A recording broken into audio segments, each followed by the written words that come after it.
শিক্ষাই জাতির মেরুদণ্ড, এটার সাথে যোগ করতে হবে আদর্শ শিক্ষাই জাতির মেরুদণ্ড। না থাকার কারণে যা হচ্ছে, না থাকার কারণে আমরা এখন পিয়ার পদ্ধতি বুঝতে পারি না, আমি বুঝতে পারি না, সেটা জাতির উপরে চাপিয়ে দিচ্ছে। এটা আরেকটা শিক্ষার উপরে অত্যাচার।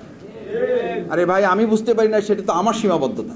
আমি সেটা কেন বুঝবো, আমি কেন বলবো? আমি এখানের সেমিনার সম্পর্কে, আলোচনা সভা সম্পর্কে যদি আমার জানা না থাকে, আমি যদি বলি যে এটা এখানকার লোকেরা আসলে জানে না, সুতরাং এই ব্যাপারটা আমাদের আলোচনা করার দরকার নেই। খুব শিক্ষিত জাতির নেতৃত্ব যারা দিচ্ছেন, তারা যখন জাতিকে সামনে নিয়ে কোনো কথা জাতির উপর চাপিয়ে দিয়ে বলেন যে পিয়ার পদ্ধতি এই জাতি বুঝে না, তখন আসলে শুধু জাতিকে অবমূল্যায়ন বা তাদেরকে অন্যায়ভাবে তাদেরকে জুলুম করা হয় না, গোটা শিক্ষা ব্যবস্থাটাকে প্রস্তাবিত করে তোলা হয়। স্থানীয় সরকার নির্বাচন না চেয়ে আপনি যে আবার আমাদের সমস্ত নাগরিক সুবিধাগুলো বন্ধ করে রাখার এক বোকার স্বর্গে বাস করছেন, এ কারণে গোটা জনগণের একটা বড় অংশ বলছে প্রলম্বিত করার পরিবর্তে কেউ টেনে হিস্ট্রি নির্বাচনকে ত্বরান্বিত করার ষড়যন্ত্র করছেন।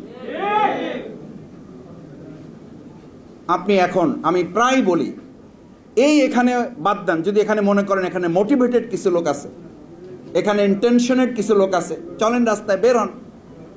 এটার জন্য কোনো বড় গবেষণার দরকার নেই, এটার জন্য গণভোটও লাগবে না।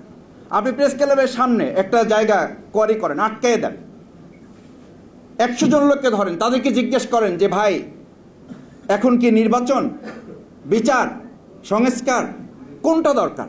ওই 100 জন লোকের অন্তত 70 জন লোক যদি এটা না বলে যে আমাদের এখন দরকার নির্বাচনের চেয়ে বিচার এবং সংস্কার, এটা যদি না বলে, তাহলে আমাদের কথা আমরা শুধু প্রত্যাহার করবো না, যা শাস্তি দেবে এই জাতি আমরা তা মাথা পেতে না। সেই কারণগুলো হচ্ছে আমাদের এই শিক্ষিত জাতি, শিক্ষিত অঞ্চল, শিক্ষিত গোষ্ঠী, তারাই আমরা বক্তৃতা করছি।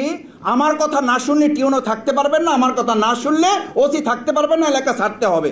আমার কথা না শুনলে আপনি ডিসিগিরি করতে পারবেন না, আমার কথা না শুনলে, আমার লোক না ছাড়লে থানা ভাঙচুর করে ফেলবো, আপনারা কিছুই করতে পারবেন না। কিছু করা যাচ্ছে না তো, আমরা থানা রক্ষা করতে পারি না, সেই লোকরা হাজার হাজার কেন্দ্র আমরা রক্ষা করতে পারবো, এটা শফিকুল ইসলাম মাসুদ আমাকে কেন বিশ্বাস করতে হবে? যেই শিক্ষা প্রতিষ্ঠানগুলোতে এখনো ফ্যাসিস্টদেরকে, দোসরদেরকে সরিয়ে কমিটিগুলো পুনর্গঠন করা সম্ভব হয় নাই, সেই শিক্ষকদেরকে বাদ দিয়ে আপনি কি করে একটা সুষ্ঠু নির্বাচন করবেন?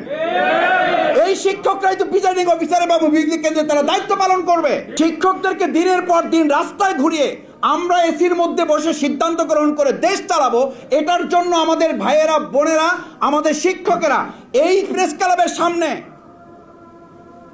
যারা এসির মধ্যে বসে এখন দেশ চালান, আমি শফিকুল ইসলাম মাসুদ সাক্ষী দিচ্ছি, এই প্রেস ক্লাবের সামনে আমি লুঙ্গি পরা শিক্ষকদেরকে দেখেছি, যারা ঘর থেকে প্যান্ট পরে আসার সময় নেন নাই, তার আগে তার ছাত্রদেরকে বাঁচাবার জন্য ফ্যাসিবাদের গুলির সামনে দাঁড়িয়েছেন। সেই শিক্ষকদের দাবি না মানলে বাংলাদেশকে সামনের দিকে সুষ্ঠুভাবে পরিচালনা করা যাবে, এটা কেউ বিশ্বাস করে না।